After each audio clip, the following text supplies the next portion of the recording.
Hello and welcome to the Fangirl Nation podcast. I am Amber Lee. And I'm Leah Briers. What are we talking about this week? A tiny little glimpse of the Devil Wears Prada. We must. We must. Maybe just some gossip from the premiere last night. We're going to talk about the new Divergent book. 2016 is so back. Actually, that's like 2014. Yeah. But we are so back, God, baby. we are so back. Dystopian is having a rise. We're going to talk about my new favourite Mormon-produced Regency drama. I'm excited to hear about this because you've just been hinting at me that it needs to be watched. It's fascinating to me. Genuinely fascinating. And what are you telling me about? About the rise of BBC at the moment. It's got so many good stuff on. So last night, we were at the Devil Wears Prada 2 premiere. We're going to do a whole episode about the movie, a little conversation with the director, and an actual review. It's going to be posted tomorrow at 5 p.m. when the review embargo lifts. That's why it's not in this episode. Under embargo, which I feel is quite cool. Very special. It was Leah's first premiere last night. Which was crazy that it was the Devil Wears Prada 2, which I feel, from premieres I've seen, quite a big one. It was a big one. Everyone and their nan was there. It was crazy. They had not just one cinema, they had two cinemas and multiple screens within each cinema. Like, I had friends that were on a different screen. But I think the cast were going on a little tour of like popping into each different screen to introduce the movie. They had like a separate carpet For content creators. It was like the Influencer Olympics. There was the influencer premiere. Like, it was we weren't with the film people. But it was great actually, because sometimes you go to a premiere, like, no, most of the time, this was really well organised. Most of the time you go and you're like there trying to get a photo, and then like the big star is behind you and everyone's like, get out of the way! Which is fair. You know, they are the bigger talent. Yeah. Sometimes I try and explain this to people, that sometimes you can feel like a second-class citizen when you're like a guest of an event. Like, which is a really weird feeling. Which, no, like, I feel fair enough. Yeah. But whereas this, it was like just a whole set of content creators. There were so many photo ops. It was a little bit mental how many there were, but great. Yeah. So many opportunities for you to get your content. Me to get my content. Yeah, you, Leah. We went to the after party at the National Gallery. That was crazy business. It was crazy. Like, Donatella Versace was right behind us. We were in her way. We were. had to step aside when she was wearing this beautiful golden gown. I was like, oh, National Gallery, very cool. And Leah was like, yeah, kind of like the Met Gala. I was like, yeah, you're so right. Yeah, they did it up like the Met. It was beautifully staged, like absolutely stunning. And it was my favourite part of the National Gallery, which is where you have the painting of Lady Jane Grey, like William Turner pieces. It was beautiful. Amber was like a tour guide at the National Gallery. She was showing me around. She was like, we're going to go see this one. Let's go see this painting. I was like, okay. Do you know what? I actually went last month to the National Gallery by myself, and I specifically went into that exact wing, and I went by my own, had headphones in, listening to dramatic music, and it was like kind of a spiritual experience. I was just staring at Lady Jane Grey for like 10 minutes listening to the Smiths. You love romanticising your own life. You've got to. Hey, you've got to bring a bit of drama. You know what? Like, life hack, just pop into a gallery on your own with your headphones in, moody music. I really felt one with the world. No, in the way that I mean, like, I really felt like I could see into the paintings and be like, we're mere passengers in on this mortal plane.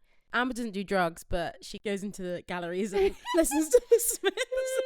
You know what I mean? I was like, these people were alive and there will be people alive after me, and I'm just a small little part of the world. Exactly. Tiny, microscopic. How lucky am I to experience everything life has to offer, like the premiere of the Devil Wears Prada 2. Insane. The term I've coined, Nepo influencing. This was me Nepo influencing to its full max. Peak Nepo influencing. But you had lots of people who were like Leah, they'd never met you, but they knew you from the podcast. It was very bizarre, but thank you for everyone that came and said hello. You had to play it cool because there were some people that she was a fan of that knew who she was.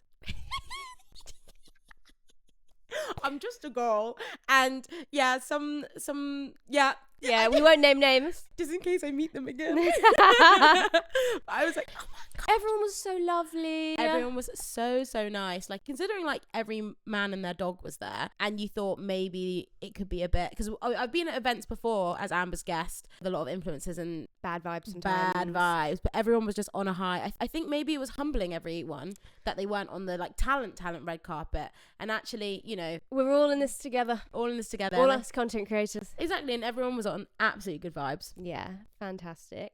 But let's get into it. Veronica Roth has announced a new Divergent. That one hit me left field. I was like, what is going on? Sorry, and it's also like fan fiction.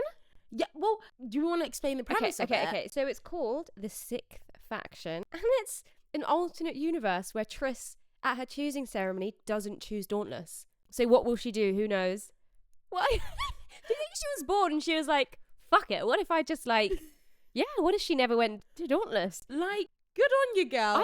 I actually rate it. Beat that dead horse. Get it going. More authors should do that. Like Suzanne Collins, do a version where Finnick doesn't die. Alternate universe. Whoa, big brain that one. See, Veronica Roth, she's setting the standard. Exactly. It can be done. Suzanne Collins, take some fucking notes, babe. Honestly, it's out in October. Mm-hmm. I can't even remember. Tris dies, doesn't she? In what, in the last book? Yeah, in the last book she dies. And then what's her friend called? She's played by Zoe Kravitz. She gets with 4. Oh, yeah. All my brain as well, because they didn't finish Well, they didn't finish the films. movies. I haven't actually seen that. And I only read the books once. Sorry, spoiler warning. But the book's been out for a very long time. Very long time. Because bold choice to kill off your whole main character. It was very bold Yeah, of it is her. bold. Now she's like, I don't think it worked. But do you think this will be like, do you think she'll write more after it? Yeah, like, will it be a whole 4-part series? Is she still, speaking of 4, will she still meet 4? Is he her soulmate? Theo James is everyone's soulmate in everyone's universe. Yeah. In all universes. No, I've never got the Theo James hype. People like constantly making TikToks about him, and I'm like, I don't know if I get it. Oh. He went to my uni as well, so big up. Nottingham. Yeah. Yeah, I don't, but you know, she sold over 32 million copies. She made a TikTok or something and came out because people were saying you're doing this for money. And she was like, I don't need the money, babes. Queen. Absolute queen energy from her. Yeah. I'm doing this for funsies. Good for her. I actually rate it. Yeah. Yeah. I wonder if they're going to do films again. Well, we can't do the same cast, can we? It's been a bit late. Yeah, they're cracking Recast. on now. Anyway, what were you going to tell me about? But what a time. In September, we have John Green coming out with a new book. In October, Veronica Roth coming out with a new Divergent book. And then in November, we've got the Hunger Games. So It's like we're 14 again. I'm thriving. Oh my God, I wish I had Tumblr again. Get it back. Is it still exists. about? The only reason I know that is because sometimes on TikTok I see screenshots that look like a Tumblr post, but it's things that are happening today. You know, like when you'd have the photo and the caption, Yeah. and it looks so clearly like Tumblr. Sometimes I think people are out here on Tumblr. If you're still on Tumblr, let us know what we need to be looking at. I didn't know it was still alive and kicking, so I think it is. yeah, if you're still on Tumblr, let us know. Yeah. Bloody hell. But what a time. It's going to be a very exciting autumn. It's going to be a crazy one. Crazy. But what were you talking about? BBC? Yeah, so it's all stemmed from watching The Other Bennett Sister, and I've just been on BBC recently.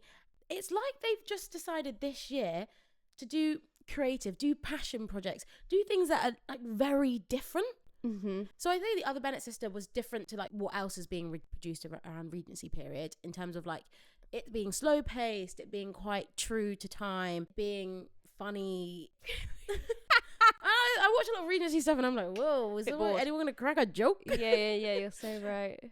Also, I think Bridgerton has just made us think that we need sex in it all. I think everything has got sex in it at the It's moment. too much. I like to see that kind of slow burn where she is getting turned on just by his forearms. Yeah. And then they kiss in the very last episode. Exactly. That's what I want. I don't want to see them shagging in episode 2. Take some tension out. I want to see him bending down to like tie up her shoelace and everyone's breaths joining. And also, a lot of the time when they start shagging in episode 2 or something, I just think about the actors and how it's not real and like what they're going through doing that. Yeah.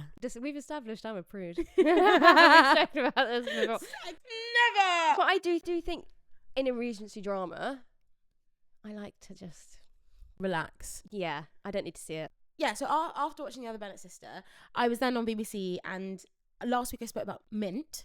Yes. Which is their new... I'll say blunder now I've watched it. I wouldn't say it's a romance. Blunder? Their new blunder? What, like, it was I know, it was a blunder from me. Oh, okay. I would say a blunder from me. Because you said it was a rom-com. I said it was... Yeah, I said it was romance. No, you said rom-com. Did I say rom-com? Yeah. Oh, it's not that. Not comedy. It's not a comedy. It's very much Romeo and Juliet-esque, I would say. So it's like a dramatic romance. It's the same director that directed Scrapper with Harris Dickinson. I don't know what that is. It's a really good film. Okay. Would recommend if you haven't watched Scrapper, give it a go. It's Charlotte Reagan. And it's very much like Romeo and Juliet, crime family in Scotland. However, what I'm saying about what BBC seem to be doing at the moment or commissioning at the moment, it's just different things. Like you might think, oh, crime drama, but it's it's not. It's like whimsical. It's magical. If we're leaning on like the Romeo and Juliet, when the crime families are coming together, like it's like sword fights, but like in like imagination, and they're flying, and like I love it. I'm like, why not They're flying? Do something different. Okay, fun. And like it's just really stylistic and artistic, and I feel like if I was like a film student, this would be like the one that you'd want to write an essay about, because she's doing lots of metaphors, and it's like someone's imagination, but they're like flying, fighting with swords. Anyway, I think I'm like 6 episodes in. Also, it's nice because they're like 30-minute episodes, nice little bite-size watches. But yeah, really enjoying it. Also, BBC have another series called Babies out. It's with Papa Essadou and Siobhan Cullen. And it's by the same director who directed Him and Her, if you've watched. Nah. Another lovely series. I think it's actually a bit of a Marmite series, because I think it's really slow paced for some people. But this director-writer just has the nuance of taking it slow and showing you like the intimacies of like everyday life, and like the mundane bits of everyday life, but why they're so important. It's not all like action. I like that. I would say this is, trigger warning for anyone, it's a sad show. It's definitely a drama. It follows a couple who have difficulties conceiving, and trigger warning, there's like miscarriages in it. I'm only 1 episode in, but it was so emotional, and I think really important way to like represent kind of baby loss. They actually did a lot of work with Tommy's charity, which is a pregnancy and baby loss charity, because they didn't want to misrepresent anything. So I think they actually had midwives help like write the scripts and or do script guidance. You know, it's paid off in watching it, because it is so raw and it feels so real. What was it called again? It's called Babies. Okay. On BBC. Very on the nose. Yeah, it follows this couple, and it's also a masterclass in acting. Like, I was absolutely gripped.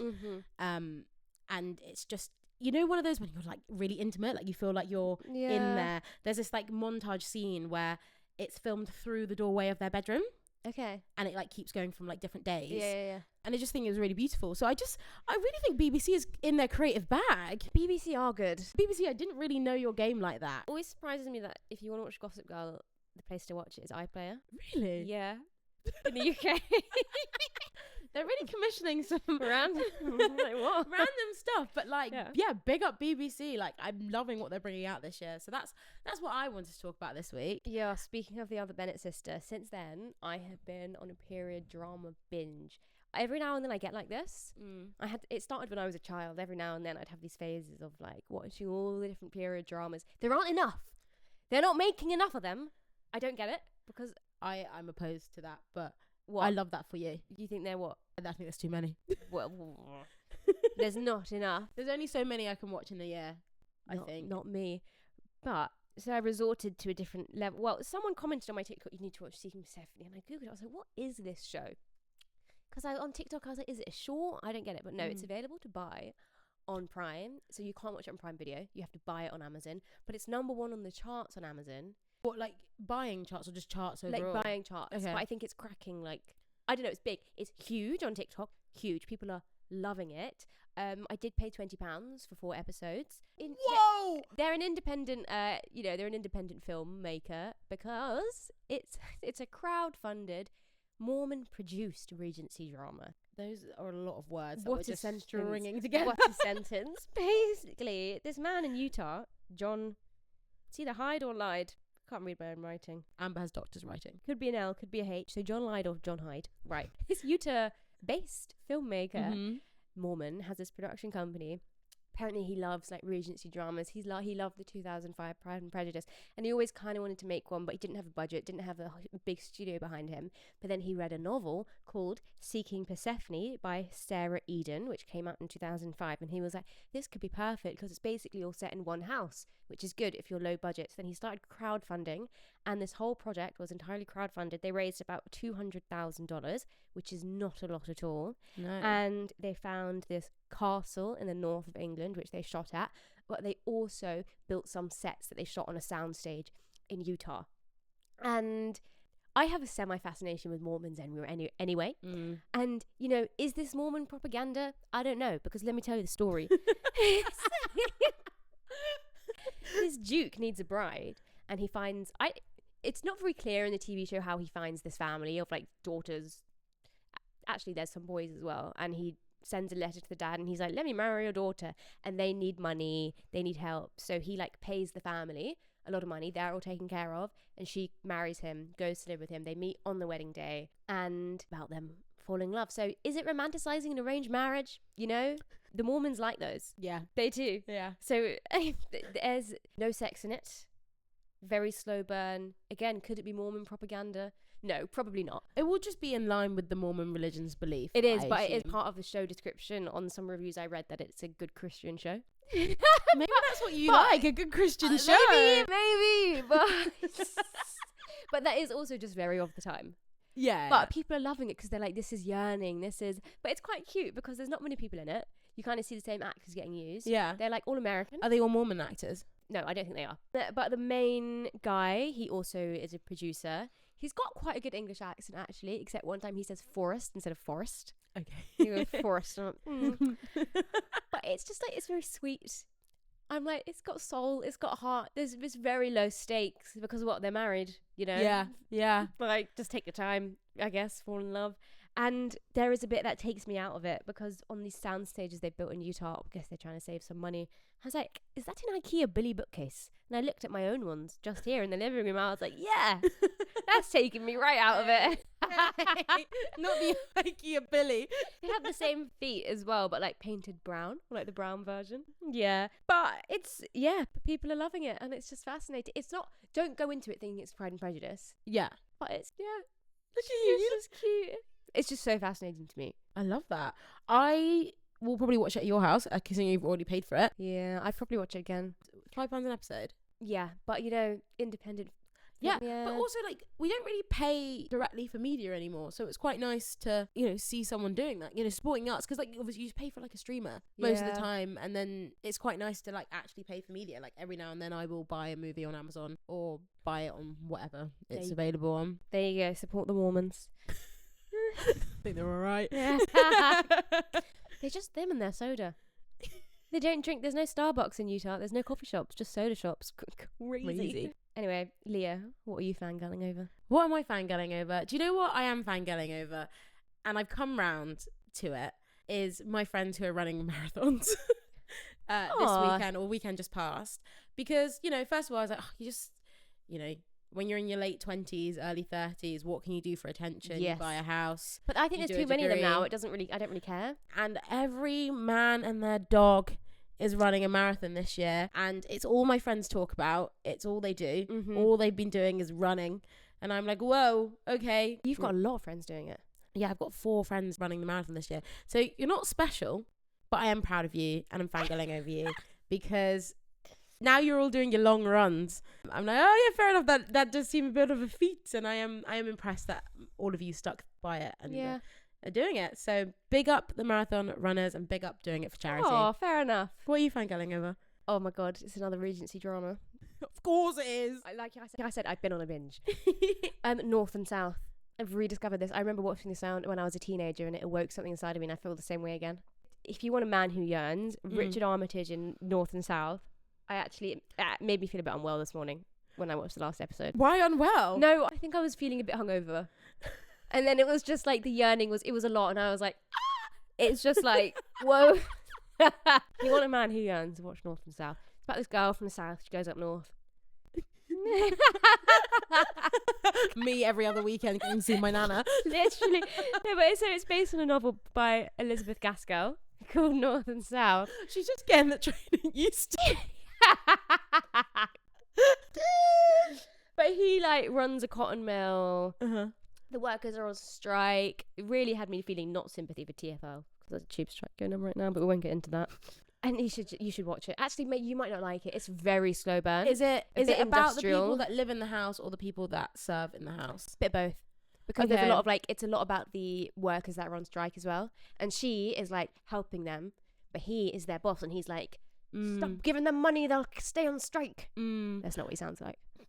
That was rogue from you because you're quite good at an accent, but was quite appalling. I was just telling Leah, I'm quite good at doing that. No, I can't. No, Don't do it. Don't do it it. now. Under pressure. I'm bringing myself up to this. No, I'm quite good at an Irish accent, guys. Maybe I'll show you one day. Yeah, no, I think my problem with Regency drama, it's not a problem, it's the reason I can only watch 1 or 2 a year, is because there's only so much I can do with like rich people and their problems. So like when they start going like downstairs in the house, that's when I'm like, yeah, show us the people working Bit of up. upstairs, downstairs. Downton Abbey? Yeah. Yeah. I'll watch that bit with me Marge. There's a lot of episodes of So that. many. But yeah, that's why we'll sit and see what Mr. Bates is up. Is it Mr. Bates? Yeah. What Mr. Bates He's in is up this. to. He's in North and South. Yeah, Mr. Bates. Maybe I'll put it on for Mum. Oh, I watched Sense and Sensibility too. I watched a lot this last week. North and South. Sense and Sensibility. The series, the 4-part series. North and South 4-part series. Seeking Persephone 4-part series. Why are they What do you mean, like, 4-part series? 4 episodes or 4 seasons? No, 4 episodes. Oh, beautiful. Limited series. Yeah. Whoa, Yeah. that's me. Perfectly digestible. Could watch them in one day. Anyway, guys, we're going to leave it there. I don't know if this is a bit of a shorter episode. And we'll see you tomorrow for our full Devil Wears Prada review. Woohoo! My voice cracked there. Anyway, yeah. Bye, guys. See you next week.